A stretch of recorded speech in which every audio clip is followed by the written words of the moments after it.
Un jour, Venise, la ville aux mille facettes, finira de s'étioler au fond de la Baltique. Pascal, anda depressa, a gente vai perder o avião. Bonjour. Bonjour. Est-ce que tu peux nous présenter 3 ouvrages pour toi qui sont incontournables? 3 ouvrages qui sont incontournables. Ok. Alors, on va commencer par Le Seigneur des Anneaux de J.R. Tolkien. Alors, pour moi, il est incontournable parce que c'est un des premiers récits d'heroic fantasy. J.R. Tolkien était professeur de linguistique et donc à ce titre-là, il enseignait à ses élèves une myriade de langues. Et là, pour Le Seigneur des Anneaux, mais pour les autres récits, le Silmarillion et les autres récits qui se rattachent au Seigneur des Anneaux, il a inventé tous les langages, toutes les langues de ces personnages. Et c'est ça son tour de force. Évidemment, il a inventé tout le reste. Mais par contre, on va me dire, évidemment, il n'a pas inventé tout lui-même. C'est ex nihilo. Évidemment, il s'est inspiré de mythes piochés par-ci par-là. Mais finalement, ce que je viens de dire, c'est le tour de force, c'est ça, c'est inventer toutes les langues, véritablement. Et ça, personne ne l'a fait. Frank Herbert, avec le cycle d'une, a tout inventé aussi, ou d'autres, je peux te citer bien d'autres. Mais lui, Tolkien, il nous embarque vraiment dans tout son univers. Et c'est ça, finalement, qui est extraordinaire. Évidemment, on va me dire, Seigneur des Anneaux, c'est du réchauffé, on entend beaucoup parler. Bah oui, avec les films ou avec les jeux vidéo, les films de Peter Jackson, qui sont très bien. Mais par contre, les films de Peter Jackson s'axent véritablement que sur l'action. Évidemment, c'est du film, donc il faut y aller, il faut que ça fasse boum boum et tout ça. Donc il faut qu'il y ait du rythme. Le Seigneur des Anneaux et puis les autres récits de Tolkien, c'est pas l'action ou c'est pas juste la trame narrative. C'est véritablement tout ce qu'il a écrit, tout le langage, tout, exactement tout. Évidemment, ce sont les mots qui sont importants là-dedans. Alors tu vas me dire, c'est un livre, donc c'est les mots qui sont intéressants. C'est normal, évidemment. Mais là, véritablement, tout a un sens. Et on est immergé véritablement dedans. Évidemment, c'est un gros pavé, ou c'est trois gros pavés, parce que c'est une trilogie. C'est dur à lire, il faut s'y mettre. Et par contre, je pense pas que ça soit difficile à lire. Il y a l'action, il y a plein de choses. Et finalement, on est happé dans le livre. Le truc le plus difficile, c'est d'en sortir. Et c'est ça, en fin de compte, son tour de force. Il nous embarque véritablement. Mais véritablement.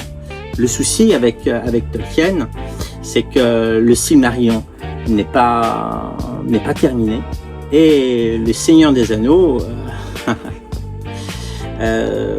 pas tout à fait non plus. Et ça, c'est encore une autre histoire. Voilà. Alors, le deuxième livre incontournable, évidemment, c'est très subjectif. Pour moi, c'est Le Parfum de Patrick Süskind. Pour moi, Le Parfum, c'est une révélation, véritablement. C'est la première fois que je lisais ce genre de livre. À chaque page, et ça c'est le tour de force de Patrick Süskind, c'est que à chaque page, on sent véritablement toutes les odeurs. Alors, au début, sont des odeurs de fumier, donc de merde, et ça peut être toutes les odeurs qui sont décryptées. Et c'est ça, véritablement, la force de ce récit. Et c'est prenant, véritablement. Ah, évidemment, l'histoire, c'est Grenouille. Donc c'est le nom du personnage. Je vais pas dire pourquoi ce prénom-là, mais il va tout apprendre par lui-même et il va s'intéresser aux odeurs parce qu'il a une particularité. Et là, il va nous embarquer dans la quête d'un parfum ultime. Et donc, pour créer ce parfum ultime, il va faire... Eh bien, je ne dis pas véritablement ce qu'il va faire. Vous allez découvrir véritablement. Mais ce que vous allez voir, sentir, c'est toute sa solitude, toute sa détresse et toute sa joie. Et c'est ça en fin de compte. Il n'y a pas que les odeurs véritablement, il y a les émotions ont véritablement une odeur, on sent absolument tout. Et c'est ça, le sel de ce roman, c'est véritablement ça. Alors, il y a eu des écrivains qui ont essayé d'imiter Patrice Süskind. Alors, je me souviens plus du nom de l'écrivain, mais il y a eu Le Valet de Sade, il y a eu L'Homme sans douleur, voilà. Mais jamais cette même écriture, jamais cette même ritournelle entêtante. Et véritablement, son écriture est attachante. C'est un tourbillon. Il va véritablement vous emporter. C'est une révélation véritablement à ce titre-là. Ça veut dire qu'avant le parfum, enfin pour moi, après vous pouvez me dire en commentaire si je me suis trompé ou pas, mais véritablement avant le parfum, il y avait pas cette note-là. Et avec le parfum, et j'ai essayé de voir en fin de compte s'il y a eu ça après ou même un petit peu avant, mais j'ai jamais trouvé finalement un équivalent. Donc pour moi, ouais, c'est véritablement un incontournable et il faut véritablement le lire. Voilà. Alors un troisième incontournable. Là on est à la librairie Itinérance. Donc je vais te présenter un récit de voyage. Voilà. Alors, pourquoi pas Le Devisement du monde de Marco Polo. Alors, c'est un récit de voyage qui a été écrit à la fin du XIIIe siècle, imputé finalement à Marco Polo. Pas véritablement écrit par lui. Voilà. Et c'est plus qu'un récit de voyage, parce que c'est une somme de connaissances. Et en plus, c'est une œuvre littéraire. On a l'habitude de dire que... non, pas véritablement, non. Parfois,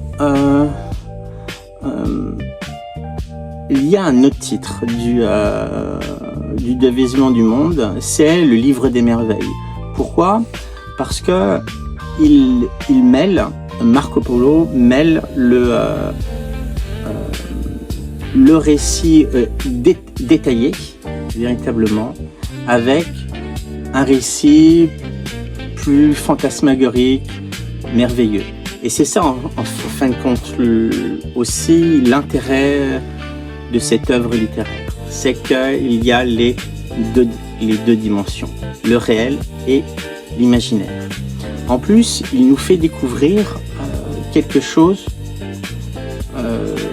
que les Européens ne connaissaient pas, c'est l'Asie, avec la Chine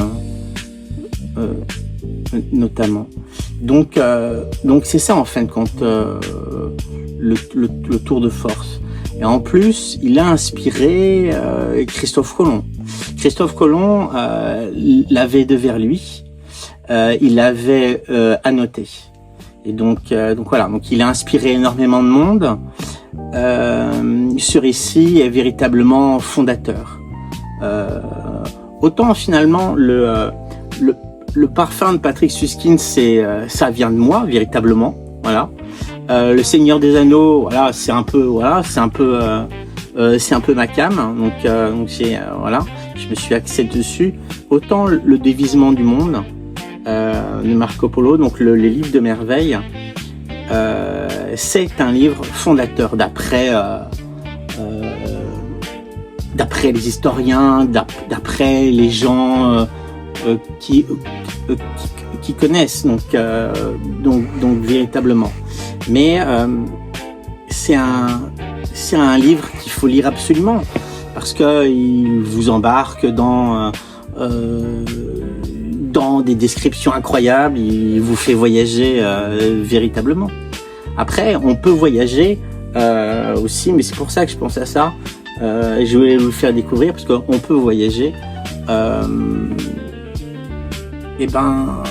sans voyager véritablement. Vous ouvrez un livre et vous pouvez vous évader. À la librairie, j'ai plein de récits de voyage comme il y a comme le Dévisement du monde évidemment, mais comme l'usage du monde de Bouvier, et puis les ouvrages de Alexandra David-Néel, ou de Pierre Loti, ou de Russell Banks, ou de Blaise Cendrars, voilà quoi, avec en passant par Sylvain Tesson, et puis voilà quoi. Donc on peut voyager tout en lisant quoi. Et c'est ça finalement la force de l'écrit. Donc finalement par ces ouvrages-là, je voulais souligner que on doit voyager évidemment, mais on peut voyager en lisant un bon livre. On peut voyager en lisant un récit de voyage, un bon récit de voyage, et celui-là, il est extrêmement bien écrit. Donc voilà, donc, simplement vous dire ça. Alors évidemment, j'ai un peu bafouillé, voilà, mais donc j'espère que vous pourrez me mettre en commentaire plusieurs remarques. Peut-être que vous serez pas d'accord avec moi, peut-être sur le Dévisement du monde ou sur les deux autres d'avant qui sont peut-être un peu plus particuliers, ou voilà quoi. Donc si vous avez aimé cette vidéo, lâchez un pouce, lâchez un like, je sais plus comment on dit, hein. Et puis voilà, et donc à bientôt. Pascal, cadê o sorriso? Cadê o sorriso?